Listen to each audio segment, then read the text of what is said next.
वो होता है जिसके अंदर आपके पास एक पर्पस आ जाता है ना। पर्पस क्या होता है? जैसे अभी हम लोगों ने वो काम शुरू किया ना अपना उम्मीद वाला, ऑनलाइन फ्री वाला, उसके अंदर हम लोगों ने टारगेट लिया था 21 लड़कियों का। नहीं है, नहीं है। प्रचार भी वैसा नहीं था अपना, तो पेड प्रचार तो था नहीं, लोगों को विश्वास था लोग आगे बढ़ाएंगे। लोग आगे नहीं बढ़ाते। लोग क्या बढ़ाते? इसके पीछे एक बड़ी अच्छी चीज है कि बुरी खबर तेजी से फैलती, अच्छी खबर नहीं फैलती। इसका एक जो ग्रुप है जिसके साथ मैं काम कर रहा हूँ, उन्होंने एक लक्ष्य ये रखा कि हम लोग सेल्फ एक्चुअलाइजेशन वाला, भाई आप अपना काम तो करते रहो, सेल्फ एक्चुअलाइजेशन कब, किसके लिए, कब? जैसे अभी आपने बोला आदि शंकराचार्य के बारे में 8 साल, तो किसके लिए वो कब आ जाए वो तो होगा। फिजियोलॉजिकल नीड्स हमेशा रहेंगी, जो बेसिक नीड है इंसान की वो हमेशा रहेगी। सेल्फ एक्चुअलाइजेशन कब ट्रिगर करता है, किस टाइम पर ट्रिगर करता है, नोबडी नोस। सेल्फ एक्चुअलाइजेशन का मतलब है तब तुम किसी के दिखावे के लिए काम नहीं कर रहे हो, तब तुम किसी को छलावे के लिए काम नहीं कर रहे हो, तब तुम सिर्फ ये काम कर रहे हो कि कल से मैं आज बेहतर हूं या नहीं, या ये है बस ये करना है मुझे अपनी आत्मसंतुष्टि। तो जो टारगेट है वो टारगेट है कि कितने लोगों को हम ट्रेन कर सकते हैं, कितने लोगों को हम बेहतरी की तरफ ला सकते हैं, कितने लोगों को हम नेशनल माइंडसेट के अंदर जोड़ सकते हैं, कितने लोगों को हम एक मेन स्ट्रीम में ला सकते हैं। क्यों ला सकते हैं? बिकॉज एक आइडियलिज्म का एब्सेंस है। आइडियलिज्म अगर क्रिएट होगा तो उससे एक जील आना चालू हुई, तो उसको जब वो बच्चियां नहीं आई तो लड़कों के लिए शुरू करा, लड़के भी नहीं आए, तो अब कवर हो रहा है, हो गया, अब तो चालू कर दिया, उसको भेजता हूँ मैं वीडियोस। उसका एक एक्सटेंशन इन्होंने कहा कि बोले आप फिजिकल क्लास लो। मैंने ठीक है आप जगह दे दो, और भी डिस्काउंट 50% डिस्काउंट बोला है। अब जगह 2 4 5 जगहों पे बात चल रही है और अपन पंगे फंसा रहे हैं वहां पे। ठीक है चल रहा है, 50% ऑफ करा है उन्होंने फिजिकल के अंदर, क्योंकि फिजिकल के अंदर सारा खर्चा है। ऑनलाइन में तो ठीक है अपन बियर कर लेते हैं, है मटेरियल अपन दे देंगे, नो प्रॉब्लम। सो ये क्या है? ये actualization, that is spiritual, free of cost कर रहे हैं। किसके लिए कर रहे हैं? नाम भी नहीं बताना। मैंने कहा यार ठीक है, मुस्लिम बच्चों के लिए आप करना चाहते हो, जो जिनके पास अवेयरनेस नहीं है या अवेयर भी है तो सही गाइडेंस नहीं है, या सही गाइडेंस भी है तो we can not harness the talent in other sense. Talent कहीं पे भी घूम सकता है। मैंने कहा दूसरी कम्युनिटीज नहीं है, तो बोले दूसरी कम्युनिटीज के लिए तो काम चल रहा है। मैंने कहा मुझे मालूम है कैसा चल रहा है, मैं इस फील्ड में हूँ, I know they are working, people are working, but at what level and how much. So कुछ जगहों पे डेडिकेटेड काम है, कुछ कम्युनिटीज का डेडिकेटेड काम है, they have a very phenomenal performance. क्यों? क्योंकि उनको बहुत सालों से चल रहा है, बहुत अच्छी फंडिंग है उनके पास कम्युनिटी। हमारे पास फंडिंग नहीं। तो मैंने कहा पहले फंडिंग, मैंने कहा फंडिंग का वर्ड जैसे ही आया वैसे क्वेश्चन मार्क खड़े हो जाएंगे। मैंने कहा इसलिए सबसे आसान है कि लेट इट बी ऑनलाइन, आप ऑफलाइन का तैयारी करो। अगर आपका सेटअप हो जाता है, जो खजराने में लोग सेटअप करना चाह रहे हैं ऑफलाइन के लिए, कि अगर सेटअप वहां हो जाता है तो न सिर्फ, मैंने आपसे एक बात बोली टैलेंट का लॉस, ये टैलेंट लॉस सिर्फ मुस्लिम कम्युनिटी में नहीं होता, ये हर एक उस कम्युनिटी में होता है जिसे हम सोशियो इकोनॉमिकली एजुकेशनली बैकवर्ड बोलते हैं। मैं कोई टैग नहीं ले रहा हूँ कि SC ST OBC, जनरल में भी आते हैं वो लोग। मैं यहाँ पे धर्म को पूरी तरह से हटा रहा हूँ, मैं कोई ब्रांडिंग नहीं कर रहा हूँ। आपके समाज में आर्थिक स्थिति कैसी है, एजुकेशन की स्थिति कैसी है, और आप किस एरिया में रहते हो, उस एरिया के अंदर आपका आइडियलिज्म क्या है, वैसी स्थिति आपकी है। तो टैलेंट है, बच्चा पढ़ने में बहुत तेज है, जील है अंदर से, और जुझारूपन से पढ़ सकता है, समझदार है, इंटेलेक्चुअली हायर है थोड़ा सा। अब वो कर रहा है कहीं भाई, ये तो वो वाला आश्रम है ना जिस आश्रम में तो सब कुछ सोने पे सुहागा नजर आता है, हर जगह हरियाली नजर आती है। जरा से वो भटका बंदा तो गया। उस टैलेंट को हार्नेस करना चाह रहा हूं मैं। तो टैलेंट कहाँ है? वो टैलेंट सबसे ज्यादा रोमांस या सबसे ज्यादा दिल जो उछलता है वो 9th 10th 11th 12th में उछलता है बच्चों को, जब वो उस उम्र की दहलीज पे पहुंचते हैं, जब आपके हार्मोन ज्यादा सीक्रेट होते हैं। बच्चा बहुत अच्छा पढ़ा था, सब अरे 8वीं तक तो क्या कर रहा था, अरे भैया 7वीं में तो हमारा बच्चा टॉपर था, अब फिर क्या हो गया? अब तो पढ़ते ही नहीं। सिर्फ वो एक नहीं है, स्पोर्ट्स में लग गया, खेलकूद में लग गया, वीडियो गेम आज अलग है। सो हम लोग उनको भी टारगेट करना चाह रहे हैं। क्यों? मेरा मेरा लॉजिक समझना कि मैं बड़ी मुश्किल होती है मुझे समझाने में, I can not express that thing. मेरे सिमिलीज चलती हैं, this example this example this example. वो बुकिश नहीं है मेरा लेक्चर, वो बुकिश लेक्चर पॉइंट वाइज देना बड़ा आसान होता है, बहुत जल्दी खत्म हो जाता है। मैंने लोगों से बोला, देखिए आप है ना आईएएस बनाना चाह रहे हो, बहुत अच्छी बात है। मैंने उनको मैथ्स समझाया, मैथ्स क्या समझाया थोड़ा सा रोक के बोल रहा हूँ तो मैं समझ में आ जाएगा कि स्पिरिचुअल को चैलेंज कैसे किया था। मैंने बोला देखिए मेरे बच्चे की एक काउंसलिंग थी, इंजीनियरिंग की कोई बड़ी कोचिंग वालों ने काउंसलिंग का सेशन रखा था, बड़ा सेमिनार लगाया था सेंट पॉल्स के अंदर गया। मैंने कहा भैया करियर काउंसलिंग है, वो करियर काउंसलिंग नहीं थी, वो एक कोचिंग की काउंसलिंग थी। बट कोई भी कोचिंग काउंसलिंग करने जाएगी तो एकदम ऐसा तो बोलेगी नहीं कि हमारा ही प्रोग्राम, पहले वो फैक्ट देगी, डेटा देगी। उनका डेटा ये कहता है कि 20 फॉर्म के ऊपर एक बंदा इंजीनियर बन जाएगा, 18 से 20 फॉर्म फिल करने में, 1 out of every 20। बोले नहीं, 1 out of every 8 to 10 ऐसा कुछ रेशियो बताया था, और फिर 1 out of 20 या 1 out of 25 आप आईआईटी में वहां पहुंच जाओगे आप। इतनी सीटें हैं एप्लीकेशन के लिए।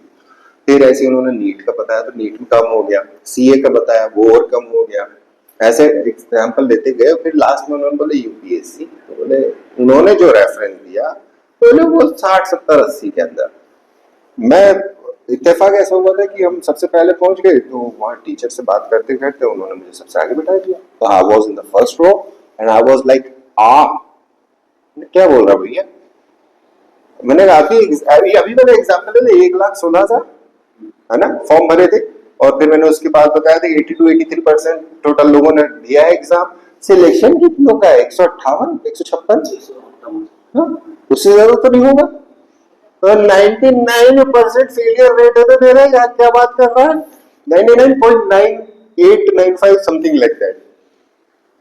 सो मैंने उनको ये बोला कि आप मुझे 100 बच्चे दोगे, 100 में से क्या गारंटी मैं 100 में 100 निकाल, मैं नहीं निकाल सकता, मेरे हाथ में नहीं है, ट्रुथ है मेरे हाथ में नहीं। मेरे हाथ में प्रयास करना है, सामने वाला नहीं मुझे पूरा बोल रहा है हाउ साहब मैं कर रही हूँ, नहीं कर रहा, मैं क्या कर लूंगा यार, एग्जाम हॉल में तो वो बैठेगा ना, मैं थोड़ी बैठूंगा। मैंने कहा आप ठीक है, मैंने कहा मैं प्रयास करता रहूंगा, 1 साल लगेगा, 2 साल लगेगा, 3 साल लगेगा, मेरा जीवन लग जाएगा, मुझे कोई दिक्कत नहीं है। जिनके 5 अफसर भी बना दिए तो मैं तर जाऊंगा, ईमानदार होने चाहिए। बोले हाँ सर। बोले फिर, मैंने कहा वहां तक बच्चा पहुंचता है तो बिगड़ क्यों जाता है। मैंने कहा 11th 12th में आप बच्चे को कहाँ भेज रहे हो? ट्यूशन में, बड़ी बड़ी कोचिंग में, ऑनलाइन में। मैंने कहा क्यों भेज रहे हो? बोले वहां अच्छा पढ़ाते हैं। मैंने कहा सत्य यही है कि मैंने स्कूल चलाया है, 1999 से मैं स्कूल चला रहा हूँ, मुझे मालूम है कि स्कूल की जो एजुकेशन है वो बकवास है, मिसमैच। और बच्चों में ए फॉर एप्पल वहां तक ठीक है कि हमने रटा रूटू दिया, सब कुछ सिखा दिया, तोता बना दिया, लेकिन जो थिंकिंग कैपेसिटी वह बिल्कुल एब्सेंट है, प्रॉब्लम सॉल्विंग कैपेसिटी बिल्कुल एब्सेंट है। अब आप सीबीएसई के कोर्सेज के अंदर अभी जो आपने डाल भी दिया है, टीचर करा नहीं पाता है। क्यों? क्योंकि टीचर तो पुराना पढ़ा हुआ है ना। जब इनमें से निकलेंगे 20 साल बाद, 15 साल बाद, तब जाके कुछ असर आना चालू होगा कि हाँ they have done it and they are doing it. अभी तो टीचरों को लोड लगता है, अरे ये भी कराना है, अरे ये भी कराना है। पहले अच्छा था आए क्लास में लेक्चर लेके चले गए। मैंने कहा आपने 11th में बच्चे को भेजा, 11th में बच्चा, सारे टीचर बोलते हैं 11th बड़ी टफ है। 11th टफ नहीं है, उसकी बुनियाद नहीं बनाई है। जो बुनियाद 10th में होना चाहिए, 9th के अंदर होनी चाहिए, इट इज नॉट देयर। हम लोग क्यों, मैं इसको इसलिए इतना आसानी से बोल पाया, इंटरव्यू की बुनियाद मेरी मेंस में, और इन दोनों की बुनियाद मेरी प्री में है। तो बिना बुनियाद बनाए आप आगे नहीं उठ सकते। तो क्या लगा कि आपने प्री निकाल ली एमपीपीएससी की तो ठीक है, मेंस में क्या होगा? मेंस में भी ईश्वर ने बड़ा रखा, और जितना पढ़ा था उसी में से बस सब कुछ आ गया, आप इंटरव्यू पहुंच गए। इंटरव्यू में भी निकल सकते हो, भली बात है, होता है जब ये लिखी है तो। सो मैंने बड़ा मुश्किल हुआ, मैंने उनसे कहा कि देखिए असल खेल है 9th और 10th। 9th और 10th के अंदर कोई लोड नहीं है बच्चे को। 9th और 10th में उसको ये भी नहीं सोचना है कि मुझको किस फील्ड में जाना है। 10th के बाद वो गलत डिसीजन ले लेता है कि ये ले लूँ ये ले लूँ। 11th में आया, बोले नहीं हो पा रहा भैया, 12th में फिर सब्जेक्ट चेंज करना पड़ा। मिडिस मैंने कहा इस चीज को आपको दूर को हटाना पड़ेगा, आपको 9th और 10th से बच्चों को लेना पड़ेगा।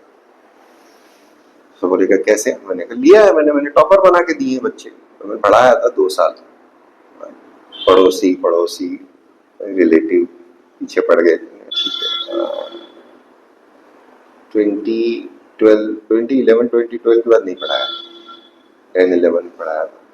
उसके बाद उस टाइम पर फिर मैंने क्लैट भी लिया 12, 13, 14 या 15 तक। जो फर्स्ट टाइम क्लैट आई थी वो 100% रिजल्ट दिया था।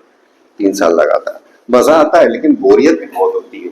कई बच्चे ना पढ़ना नहीं चाहते मजबूरी में, क्योंकि यहाँ आप क्यों आए भाई साइकिल चला के? अंदर से जज्बा है, कुछ बनना है, एक टारगेट लिया हुआ है। सो जो ये आध्यात्मिक वाली बात है, जब उनको ये समझाई मैंने, बोले आपका कहना सही। मैंने कहा आप खजराने क्षेत्र के अंदर ढूंढ लो, आपको जगह मिल जाए तब तक ठीक है, खर्चा तो आप करवाओगे तो वो फिजिकल क्लास का अलग मामला रहेगा, आपको उसमें पैसा तो निकलवाना पड़ेगा। जब तक वो नहीं चल रहा है, मेरा सेटअप है, मेरे सेटअप पे भेज दो। तो हम लोग पता नहीं कब से हो रहा है, 9th 10th का तो शुरू करना ही है। ये एग्जाम हो जाए, एग्जाम के बाद 9th 10th। और ये अब मैंने अगला पॉइंट क्या रखा कि मैंने कहा साहब ऐसा जरूरी थोड़ी है कि आप अभी एक कम्युनिटी की बात कर रहे हो, क्योंकि आप अध्यात्म बहुत ध्यान से सुनना आप मेरे शब्दों को। मैंने कहा मैं इस बात को मान रहा हूँ कि मैंने रिपोर्ट्स पढ़ी हैं, मैंने रिपोर्ट्स पढ़ाई हैं कि हाँ मुस्लिम कम्युनिटी के अंदर इस समय एजुकेशन की भारी कमी है। Education related, modern education related awareness की कमी। स्पिरिचुअल या धार्मिक की बात नहीं कर रहे, पढ़ाई तो है, हर एक के पास ज्ञान है, वो हम नहीं कह रहे। अगर वो चीज होगी तो न सिर्फ कंट्रीब्यूशन टू द इकोनॉमी होगा, सोसाइटी के अंदर होगा, एक सेम्बलेंस बनता हुआ दिखेगा, एक कॉमन ग्राउंड दिखता। बोले आपकी बात हम मान रहे। मेरे कहा मेरा क्वेश्चन ये नहीं कि आप क्यों कर रहे हो या क्यों नहीं कर रहे हो, मैं हूं आपके साथ, मैं कर रहा हूं। आध्यात्मिक हो गया, मैंने कहा ये आध्यात्मिक नहीं हो गया, ये आपकी धार्मिक ड्यूटी हो गई। सो अभी हमने उसका बिच्छू फेंका है ना। अब आप देख भी ले इसको तो कोई समस्या नहीं है, क्योंकि ये लाइव रहेगा और बोला तो इसको हम अलग भी कर देंगे। सो आने वाले समय में हो सकता है अपन वो कैटेगराइजेशन करके कर लेंगे, ऊपर वाले ने चाहा तो, है ना। पब्लिक बोलती कैसे लाओगे, मैंने कहा उसमें फिल्टर लगाने पड़ेंगे। मैंने कहा रिजर्वेशन वाला जो काम होता है, जब तक रिजर्वेशन की जरूरत उस कम्युनिटी को है, जब तक लोग नहीं आ रहे तब तक कट ऑफ डाउन है। जब लोग ज्यादा आने लगे कट ऑफ टक्कर पे आ जाएगा, क्योंकि मेरिट तो मेरिट है। सोच के देखिएगा, सिर्फ कट ऑफ कैटेगरी वाइज होने की वजह से ओबीसी का कट ऑफ एक क्वेश्चन नीचे। क्यों? क्योंकि वो कट ऑफ के नीचे रखना पड़ेगा, उसके ऊपर ही अनरिजर्व जाएगा ना। ये है खेल, उतने तो वहां तक भरेंगे ही भरेंगे। तो इसलिए आपको एहसास होता है कंपटीशन में ही है। ऐसा नहीं है कि आप उसको बोले कि एससी एसटी के अंदर, एसटी के अंदर फीमेल, एसटी के अंदर फीमेल, एसटी के अंदर एक और कैटेगरी और लगा दो आप कि वहां कंपटीशन, वहां पे भी कंपटीशन। कंपटीशन हर जगह। नंबर ऑफ कंपिटिटर कितने, जितने ज्यादा नंबर ऑफ कंपिटिटर होंगे दोना बढ़ेगा। तो मैंने कहा देखिए आप मेरे पास अच्छे बच्चे लेकर आ जाइए, मैं मेहनत करने को तैयार हूं।